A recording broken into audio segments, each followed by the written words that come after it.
Before going any further with this video, if you haven't watched my previous Rey Dau guide yet, then go and watch that first, as this video builds off of that one, and it won't make much sense without the information and context from that video. The most obvious change with AT Rey Dau is that most of his attacks leave aftershocks on the ground. However, the aftershocks are directly tied to special state, so taking him out of special state by breaking enough fulgurite layers will stop the aftershocks from occurring until he goes back into special state. The aftershocks cover the body part that triggers them, which either means you need to attack a different body part than the one he used in the attack. This is usually the tail.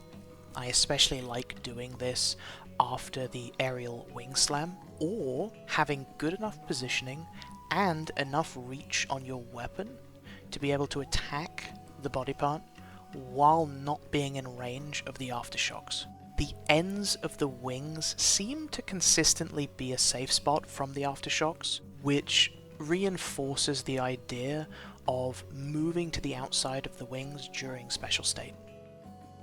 Arch-Tempered Rey Dau only has one new attack, and it's a fairly simple one.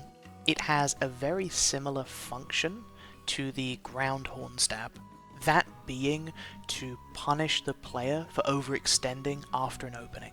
But it has a substantially larger hitbox and does a lot more damage, making it a much harsher punishment for overextending than the ground horn stabs.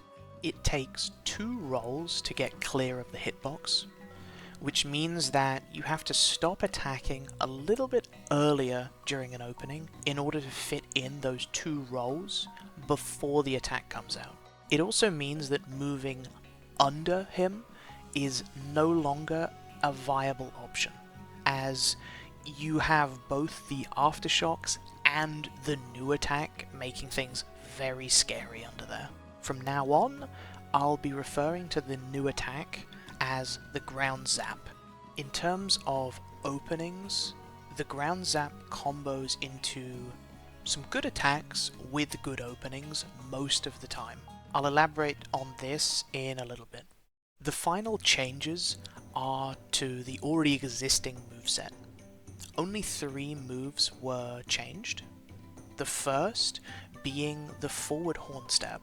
AT Rey Dau can now do this attack twice in quick succession. And that's it. As far as I can tell, this changes nothing about the move itself.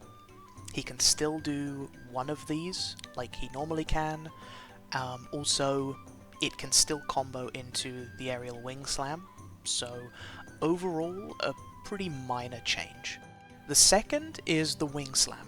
It's no longer an opening in special state, instead being part of some new, more elaborate attack strings that I'll go over in a little bit.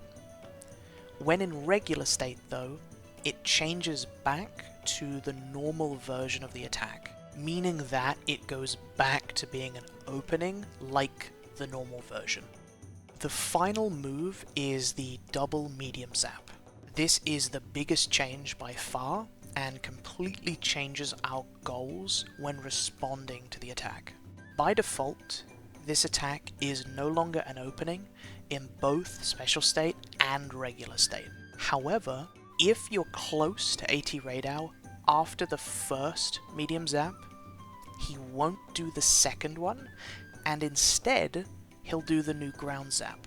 This is the preferred outcome for this attack because it actually leads into openings rather than being a nothing move.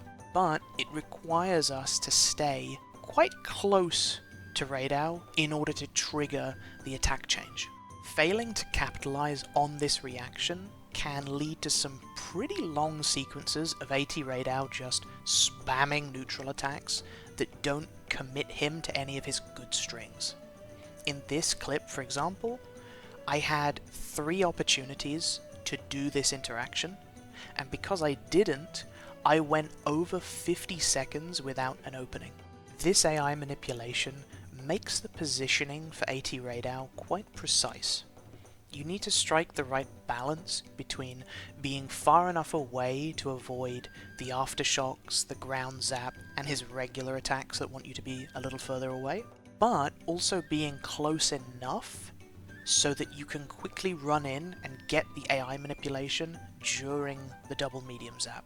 Having higher mobility weapons can make this much easier, and Evade Extender can also help if your weapon needs the extra mobility. The last thing to go over are some of the new attack strings. The ground zap's strings differ depending on if Rey Dau is in special state or not. In special state, there seems to be 3 main strings after a ground zap. Either immediately doing an aerial big zap,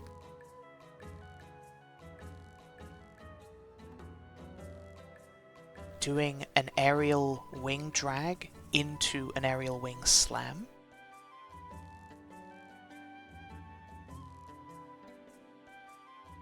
or doing an aerial double small zap into an aerial wing slam. All 3 of these are good openings, so it doesn't really matter which one he chooses to do. In regular state, there seems to only be 2. Either he'll immediately do an aerial wing slam, or he'll do an aerial double small zap and then just land without an opening. This unfortunately means that in regular state, the ground zap won't lead to an opening about half of the time. As I said earlier, the wing slam is a normal opening in regular state. So the only time it's different is in special state. After a wing slam in special state, Rey Dau can do more or less any attack, but the 2 most common seem to be either the ground zap, which then goes into the same attacks I just covered, or one aerial wing drag, which more often than not strings into a big zap, but it's not guaranteed.